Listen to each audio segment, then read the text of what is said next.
Welcome back to the ABC General Hospital Spoilers channel.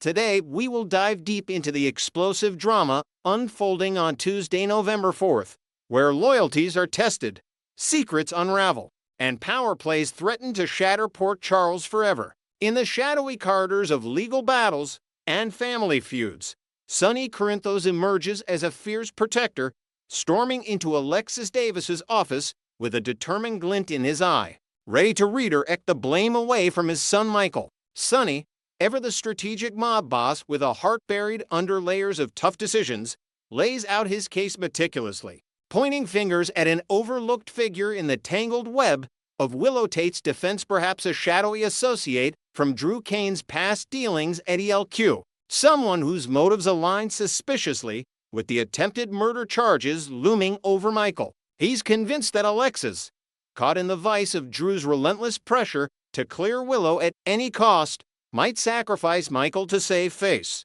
especially since Drew is shamelessly leveraging Scout Quartermaine's innocence as emotional collateral, turning the young girl into an unwitting bargaining chip in this high-stakes game. Sonny's warning to Michael earlier that day echoes in his mind, a father's instinct kicking in to shield his heir from the fallout, and now he appeals to their shared history after all. They co-parent Christina, a bond that has weathered storms before, as he presses Alexis with vivid details of this alternative suspect's recent suspicious activities, like anonymous tips to the PCPD linking them to forged documents. One can't help but wonder if Sonny's charisma and their intertwined past will sway her, or if she'll double down on her duty, forcing him to pull strings from his underworld network to fabricate evidence that could backfire spectacularly. This confrontation promises to peel back layers of trust, revealing how far Sonny will go to preserve his family's fragile unity amid the chaos of accusations and betrayals. Meanwhile, across town in the gleaming halls of City Hall, Jen Sidwell crashes the mayor's domain like a bull in a china shop, his agenda dripping with sleaze as he dangles a briefcase of illicit incentives before Laura Collins, a slick operator with eyes on expanding his empire through the coveted piers, those bustling waterways that pulls with Port Charles's economic lifeblood. Believes everyone has a breaking point, and he zeroes in on Laura's long-standing alliance with Sonny, painting it as a scandalous fraternization that could topple her from power. He weaves a narrative of her cozy meetings with the mobster, exaggerating whispers of late-night strategy sessions over coffee at the Floating Rib, conveniently ignoring the fact that Laura's friendship with Sonny dates back decades, forged in the fires of her marriage to the legendary Luke Spencer. When alliances were survival necessities in a town rife with danger, Laura's reaction is a masterclass in righteous indignation. Her blue eyes flash with offense as she rises from her desk, slamming it with a palm that echoes her unyielding principles, demanding he leave before she calls security and exposes his bribery attempt to the ethics board. Yet, Sidwell's obsession runs deeper. Rumors swirl that he's eyeing the piers for a covert smuggling operation disguised as luxury yacht developments, and Laura's resistance could unravel his plans, prompting him to escalate with fabricated photos or planted witnesses to her corruption. This clash highlights Laura's evolution from vulnerable ingenue to formidable leader, her moral compass a beacon that Sidwell underestimates at his peril, potentially igniting a citywide investigation that drags more players into the fray. Shifting to the tender, yet tormented realm of romance, Curtis Ashford delivers a bombshell declaration to Jordan Ashford, confessing in a hushed, intimate moment that his heart belongs solely to her, igniting sparks amid their complicated history. Picture the scene. Under the soft glow of a street lamp near the Ashford home, Curtis pulls Jordan close, his voice laced with regret and longing, admitting that Portia's impending pregnancy has forced him to confront his true desires, sidelining the baby drama for a shot at reclaiming what they once had. Jordan, who has been wrestling with her own suppressed affections, pouring out her soul to Laura in tearful confessions about missed opportunities and lingering what-ifs, feels a rush of hope, her hand trembling as it touches his cheek, only for reality to creep in like a cold draft. Fans speculate this heartfelt reunion might be a vivid dream sequence in Jordan's mind, born from her isolation and the sting of Curtis prioritizing family obligations, especially with Portia staunchly claiming Isaiah Gannon's involvement yet clinging to Curtis as the father figure. Their chemistry, undeniable since their early days as partners in crime fighting and love,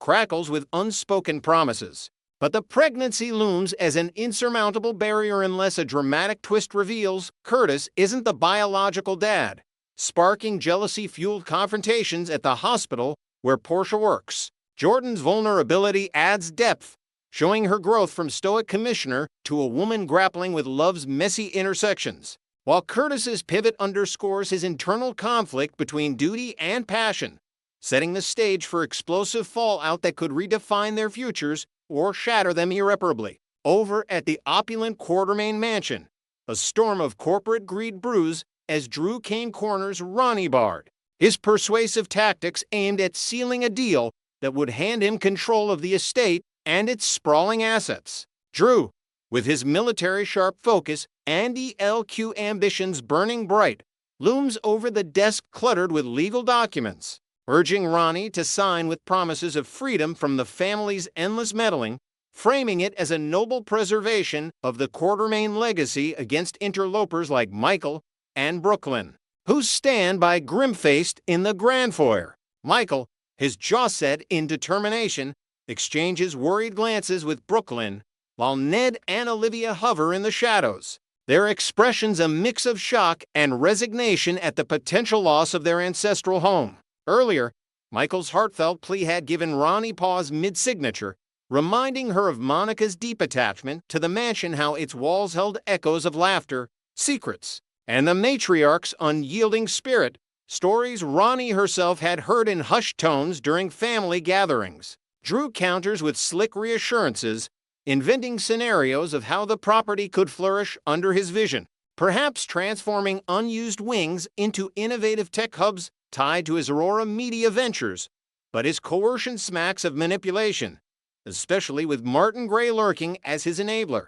This power struggle exposes the Quartermaine fractures, where blood ties clash with ambition, and Ronnie's torn loyalties could tip the balance toward redemption or ruin. Just as the ink hovers perilously close to paper, Tracy Quartermaine bursts onto the scene like a force of nature, clutching a dusty envelope that could upend everything, her triumphant smirk signaling victory in her relentless quest for justice. Fresh from rummaging through Lulu Spencer's attic, Tracy unearthed this alternate version of Monica's will tucked away in a forgotten box, labeled with Alan Quartermaine's old diploma's yellowed certificates from Harvard days, mingled with personal letters that paint a fuller picture of Monica's final wishes. As she speeds toward the mansion in her vintage convertible, wind whipping her perfectly coiffed hair, Tracy mutters a vow of reckoning. Hold onto your seats. Ronnie, the real storm is here, her mind racing with strategies to dismantle Drew's scheme and expose the coercion. Upon arrival, she might catch Ronnie's hesitation, piecing together the puzzle of Drew and Martin's underhanded tactics, perhaps even uncovering forged signatures or hidden clauses from a prior family dispute involving Edward's old trusts. Tracy's intervention rattles Drew to his core, his confident facade cracking as she brandishes the document, detailing provisions that favor family unity over individual grabs, like clauses protecting the mansion for communal use and charitable endeavors Monica championed. This revelation not only halts the signing, but propels Tracy into detective mode, allying with Michael to probe deeper, potentially unearthing a web of deceit that implicates more than just Drew, breathing new life into the Quartermaine saga of legacy, loss, and unbreakable bonds. Next, we will learn about the intriguing mystery surrounding Drew Quartermaine's vast fortune and how it all ties back to his tumultuous past in Port Charles. As the drama unfolds on General Hospital, viewers are buzzing with one persistent question: where exactly did Drew amass such enormous wealth, and what secrets lie behind his financial empire? Longtime fans recall Drew's arrival in the quirky coastal town years ago, stepping into a life that seemed tailor-made for intrigue and hidden agendas. Many speculate that his riches didn't sprout from thin air, but were cleverly borrowed or, perhaps outright claimed from his identical twin, Jason Morgan. the stoic enforcer whose shadowy dealings built a foundation of untouchable assets. Imagine the shock when Drew casually mentioned to real estate mogul Ronnie Domestico about potentially buying her sprawling estate.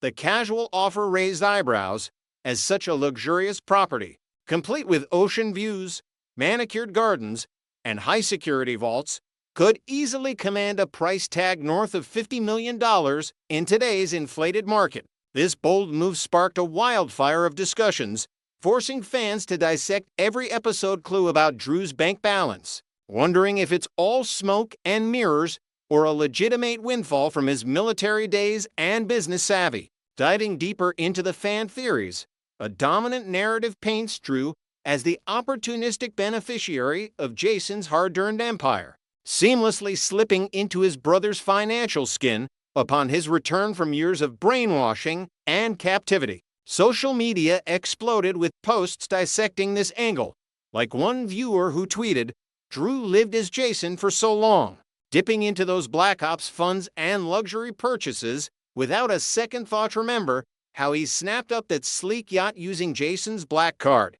Another enthusiast elaborated online, noting that the purchase of Aurora Media, the cutting-edge tech firm that became Drew's powerhouse, was initially funded by Jason's shadowy investments in private security and off-the-books ventures. When Jason resurfaced, very much alive and kicking, the twins' paths diverged dramatically, but not before Drew had co-founded Aurora alongside his then-partner, Sam McCall, blending her investigative prowess with his strategic mind to launch a media giant valued at hundreds of millions. Fans point out the poetic irony.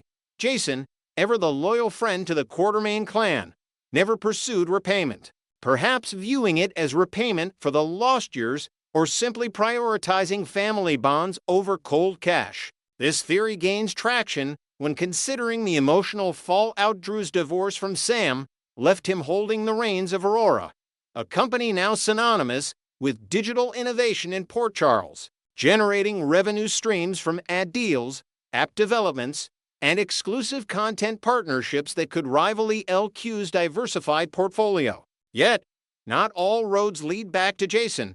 Drew's own grit from his Navy SEAL background provides a compelling alternate source of stability that fans are eager to explore. Enlisting young and rising through the ranks, with commendations for covert operations in distant hotspots, Drew earned a substantial pension upon his honorable discharge, augmented by disability benefits from the scars of a mission gone awry, physical reminders of explosions and betrayals that still haunt his nightmares. One dedicated viewer commented on a popular forum, "Forget the handouts, Drew's military pay built his core nest egg," and when he proved his identity as the long-lost Quartermaine heir, the family trusts kicked in with automatic redistributions, think stock options in Elk, that ballooned overnight.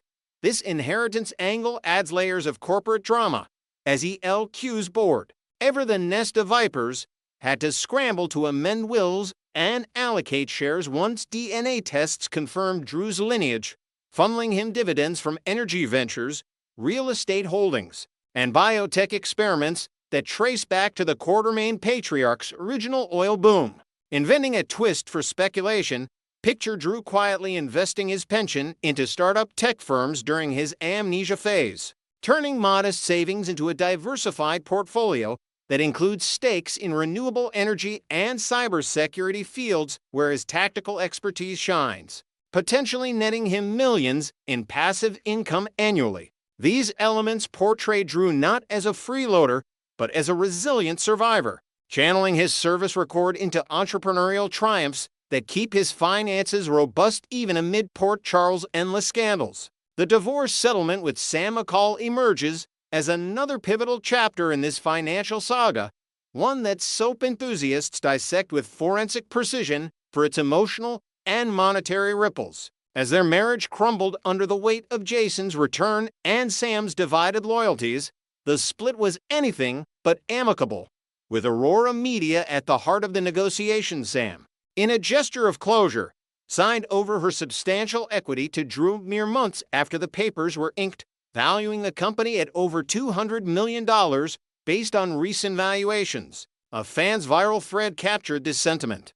Sam walked away with Jason's heart, but Drew got the golden goose. Aurora's growth exploded post-divorce. Thanks to Drew's expansions into podcast networks and AI-driven news analytics, adding invented depth, envision courtroom scenes where lawyers haggled over intellectual property rights, with Drew retaining full control of proprietary algorithms developed during their partnership, now powering Aurora's dominance in the competitive media landscape. This windfall wasn't just monetary, it symbolized Drew's reinvention, transforming personal heartbreak into professional empire building, complete with a team of elite consultants and a penthouse office overlooking the harbor. Critics of the theory argue it overlooks Drew's independent ventures, like consulting gigs for private firms leveraging his military intel. But the consensus leans toward the settlement as the turbo boost that elevated him from comfortable to colossal wealth. Beyond these core speculations, fans weave in creative what-ifs that enrich the narrative, such as hidden offshore accounts from his covert ops days or lucrative endorsements from security tech brands admiring his heroism. One imaginative commenter suggested, what if Drew's fortune includes royalties from a ghost-written memoir about his ordeals, disguised as fiction to dodge NDA letters? These additions highlight the show's genius in layering economic intrigue atop romantic entanglements, making Drew's story a microcosm of Port Charles' blend of old money, new tech, and unbreakable family ties. As the plot thickens, with Ronnie's estate deal possibly unraveling due to ELQ interference or Jason's quiet objections, viewers are left pondering if Drew's liquidity is as endless as it seems or if a major reveal could upend his empire. The Quartermaine legacy, fraught with betrayals and windfalls, ensures that money matters as much as motives in this endless cycle of drama. In the end, while the exact blueprint of Drew's bankroll remains a tantalizing puzzle, the blend of borrowed legacies, earned accolades, and shrewd settlements crafts a portrait of a man who's mastered survival in a town where fortunes flip faster than alliances. Next, we will learn about the exciting buzz surrounding a beloved character's potential return and a juicy tell-all project that's got fans buzzing with anticipation. In the ever-twirling world of Port Charles, where secrets simmer and alliances shift like sand dunes, it's been far too long since we've caught a glimpse of the cunning Scotty Baldwin striding through the familiar streets. This iconic figure, etched into the fabric of daytime television history, has left an indelible mark on General Hospital since his debut, captivating audiences with his blend of sharp wit, moral ambiguity, and undeniable charm. Though his on-screen presence has faded into the backdrop lately, loyal viewers know that Scotty's spirit lingers, ready to resurface when the drama demands it. Off-camera, actor Ken Schreiner keeps the flame alive through his vibrant social media updates, offering peeks into the behind-the-scenes magic that fuels the show. Recently, Schreiner ignited a wildfire of speculation with a tantalizing post on X, formerly Twitter, where he dropped hints about embarking on a literary venture that could spill the beans on decades of soap opera intrigue. This isn't just idle chatter, it's a promise of revelations that could redefine how we view the show's storied past, blending nostalgia with fresh insights into the hearts and minds of its enduring cast. Ken Schreiner's announcement feels like a bombshell in a bottle, uncorked just when fans needed a spark of excitement amid the ongoing sagas. In his post, Schreiner shared a candid reflection.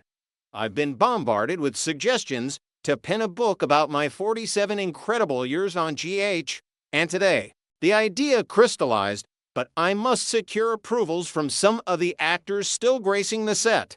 This playful nod to needing permissions underscores the treasure trove of anecdotes he holds, likely a mix of hilarious mishaps, heartfelt confessions, and light-hearted jabs at his co-stars that could paint vivid pictures of life on the set. Imagine chapters delving into the chaotic rehearsals for Scotty's most notorious schemes, like his tangled web with Laura Weber or his courtroom battles that kept viewers glued to their screens. Schreiner's tone suggests he's approaching this with the same roguish humor that defines his character, ensuring the book won't be a dry memoir, but a rollicking ride through the highs and lows of soap stardom. Fans are already theorizing about the dirt he might uncover, perhaps untold stories of off-script romances, production pranks that nearly derailed episodes, or the evolution of Scotty from a young schemer to a seasoned survivor. This project could serve as a bridge between eras,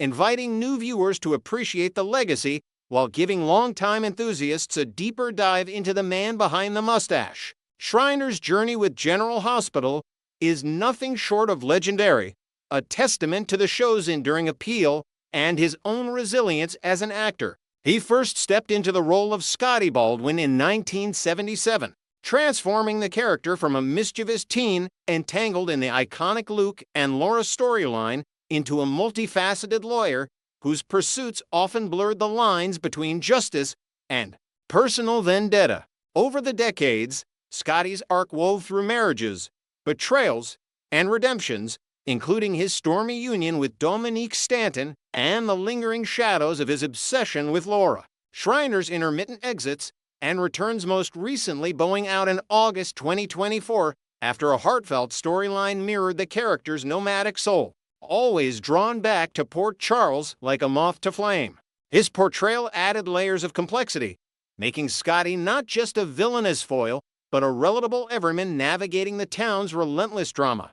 Beyond GH, Schreiner reprised the role on the spin-off Port Charles from 1997 to 2003, where Scotty tangled with supernatural elements and family feuds in a bolder, more experimental format. Those years expanded his legacy, introducing fresh dynamics like his alliances with vampires and medical mysteries that showcased Scotty's adaptability. Drawing from this rich tapestry, Schreiner's book could explore how these experiences shaped his craft, perhaps including invented vignettes of late-night script tweaks or the camaraderie forged during the spin-off's innovative run, offering readers a front-row seat to the creative alchemy of soap innovation. As Port Charles pulses with unresolved threads, the prospect of Scotty's comeback feels tantalizingly close, especially with the show's knack for resurrecting fan favorites at pivotal moments. Scotty's last on-screen chapter paired him romantically with the formidable Liesl Obrecht, their chemistry a delightful clash of intellects and quirks that hinted at untapped potential. Liesl, ever the mad scientist with a soft spot for family, has been thrust back into the spotlight with the miraculous survival of her children, Nathan West and Britt Westburnt-Wists, that have her prioritizing blood ties over fleeting passions. Yet, in the unpredictable realm of General Hospital, romance often sneaks in unannounced. Picture Scotty reappearing as Liesl's confidant amid a new crisis, perhaps a shadowy experiment gone awry that requires his legal prowess to contain the fallout. Their reunion could spark a subplot blending humor and heart, with Scotty's sly persuasion drawing Liesl away from her lab coat and into candlelit dinners overlooking the harbor. Alternatively, the winds of fate might blow Scotty toward his longtime confidant and intermittent flame, Lucy Coe, who's navigating single life with her signature flair for the dramatic. Lucy, still a fixture in Port Charles society, could benefit from Scotty's worldly wisdom as she schemes her next business venture or unravels a personal mystery. Envision them teaming up for a high-stakes charity gala that uncovers buried secrets from their shared past. Schreiner's book might even foreshadow such developments, teasing unpublished scripts or actor insights into why these pairings resonate, adding fuel to fan campaigns for his return. With the show's history of surprise twists, like resurrections and long-lost kin, Scotty's absence feels temporary, a setup for a grand re-entrance that could intertwine with current arcs involving the Quartermaine Empire or the Casadini intrigues. Delving deeper into Scotty's enduring appeal, his character embodies the soap opera essence, flawed, resilient, and perpetually on the edge of transformation. From his early days as the spurned suitor in the Luke-Laura wedding phenomenon, which drew record ratings and cultural phenomenon status, to his later role as a moral compass in ethical dilemmas, Scotty has evolved alongside the audience. Schreiner's potential tell-all could dissect these shifts,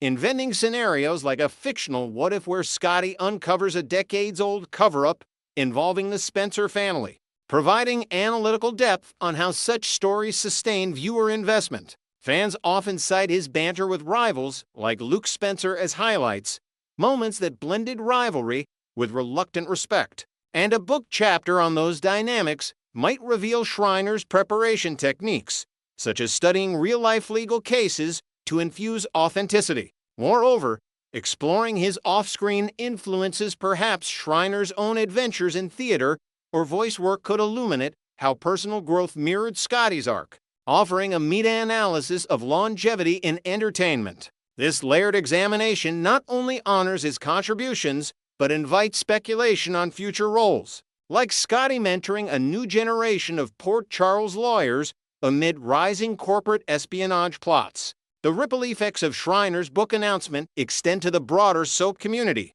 where nostalgia drives much of the passion. Social media is abuzz with fan art depicting Scotty's hypothetical return, from courtroom showdowns to romantic escapades, reflecting a collective yearning for his signature sarcasm. Inventing a section on fan interactions, the book might include anonymized letters from viewers whose lives paralleled Scotty's journeys, analyzing how his storylines tackled themes of redemption and second chances that resonate universally. As General Hospital navigates modern challenges like streaming competition, characters like Scotty serve as anchors, their returns boosting ratings and reigniting discussions. Schreiner's project could even inspire collaborative events, such as virtual Q&As where he shares excerpts, fostering a sense of community that keeps the legacy alive. In wrapping up this teaser of what's to come, the excitement around Scotty Baldwin and Kin Schreiner's endeavors reminds us why General Hospital remains a cornerstone of television drama.